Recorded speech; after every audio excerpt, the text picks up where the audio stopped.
All right. Good morning. Good morning. Good morning. Good afternoon. Good evening, depending on when and where you're watching this Facebook Live. This is the voice and the face of Dr. Olabintan, CEO and co founder of Livingspring Family Medical Center here in the awesome city of Texas. Happy New Month. If you're like me and you're in Texas, the Mansfield area, it's pretty snowed in right now. So I hope you're warm and enjoying the day off or the days off. So today I want to welcome you. If you're watching live, hashtag live. If you're watching a replay, hashtag replay. But I'd like to welcome you to another tete-a-tete with Dr. O, where we talk about, things on a one-on-one basis, and we talk on things that help you improve your quality and quantity of life. Because at Living Spring Family Medical Center, we do believe in helping you live long and well, because we believe the quality of life is just as important as the quantity of life. So, what's our tete a tete about today? Today, we'll be talking about how to exercise by accident. How to exercise by accident. Now, some of you may be wondering, why did you choose that topic? Well, sometimes if we do things that are good for us and it becomes second nature and it becomes more habit and not something we really have to think about, I believe it's more sustainable. And so, I want us to talk briefly on how we can exercise by accident. Now, I want to share this story with you. I was having a conversation with my daughter, actually, and she came to me and she said, "Mommy," I said, "Yes," and she said, "Why do you wake up early to exercise, and um, why do you eat healthy stuff?" I said, why do you ask?" She said, "Well, you don't have a mommy who's telling you that you have to do this or you have to do that, so you don't have to do it. There's no one now." And then she's like, "For me, I need to do it because you tell me to do it. But you don't have someone telling you, so why do you do it?"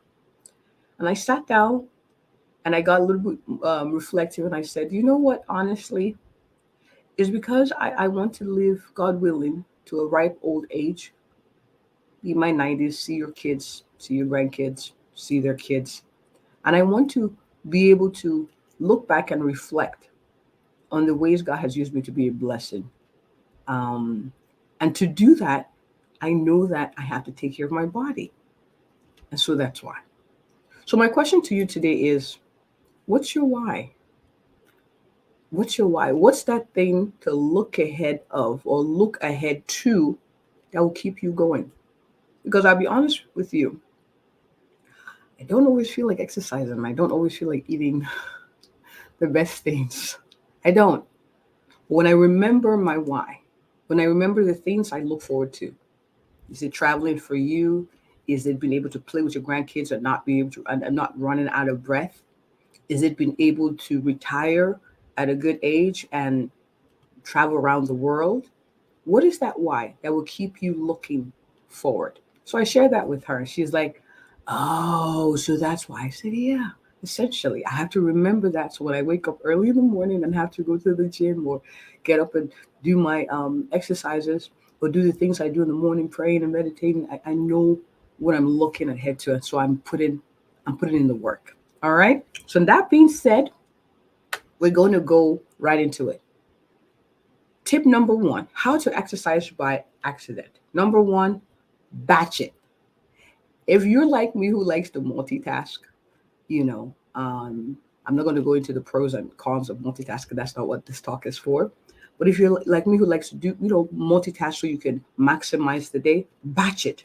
What are things that you could do while you exercise? Number one, you can listen to music, something upbeat that keeps you going. You can listen to music while you exercise. You can choose to watch TV, while you exercise. You can call a friend with the gift of gab. So someone is very conversational. So someone who could talk with you, and so the exercise will not feel as long. So sometimes I'll call a friend, who I've not talked to in a while, and we'll be chatting. And before you know it, 15 minutes, 20 minutes is gone, and I've exercised while I'm talking. So that's number three, right? You can listen to a podcast. I like to do that. I listen to a podcast while I'm exercising, so that way I'm learning new things. I'm improving my mindset while I exercise. You could pray while you do that. We cannot over pray, so you could pray while you exercise. So number one tip is to batch it. Batch it. Number two, Partner it.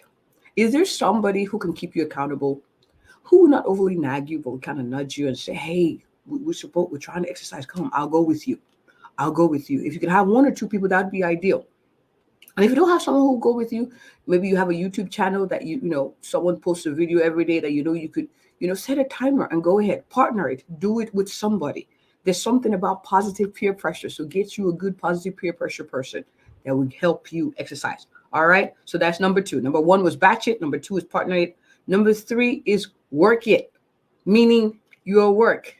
Don't tell anybody I said this, but can you exercise on their time? All right. How? 10 minutes, go down and up the stairs, right? You can go downstairs as opposed to go taking the elevator, as opposed to calling that person who's not that, like maybe a few offices down. Go downstairs, go see them and have that conversation one-on-one. We've become so digital now that a lot of things are done virtually, are done, through Zoom meetings. And I'm not downplaying those. I'm not saying those don't have their place, but there's something about the human to human interaction in person. So go see them as opposed to calling them. Get a sit to stand desk. I've had this conversation with a lot of my patients. Ask for it. You work from home, you work for a company, ask. It's a business expense. Ask, can I have a sit to stand desk? So I have the option of sitting, standing, and moving. Remember, exercise is essentially movement. The more you move, you're exercising. So weave it into the day. So work it on their time. They're actually under the desk workout equipments. Just YouTube it or Google it. The exercises that you could do while you work, they're steppers.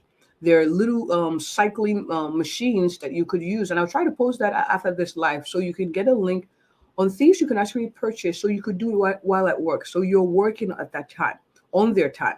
So by the time you get home, even if you don't have a chance to exercise before or after work, you've already put in something at work. Yeah, that'd be awesome. All right. And tip number 4, do it even when you don't feel like it. How many of you can agree that it's not everything that's good for you that you feel like doing? The truth is, as you do it, you actually feel better. The whole point is not a punishment. You actually feel better. I have conversations all the time, and I ask my patients when they tell me in a follow-up, oh, I did this, doc, I did this. And then the cholesterol is great, the blood pressure is great. But then I ask them, how do you feel? Honestly, how do you feel? And they're like, yeah, doc, I'm sleeping better.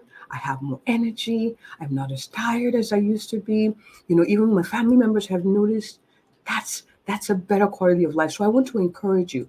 Just because it doesn't feel good does not mean it's bad. And just because it's hard does not mean it's bad. Remember your why and put in the work. And I'm here to encourage you. You can listen to this message again.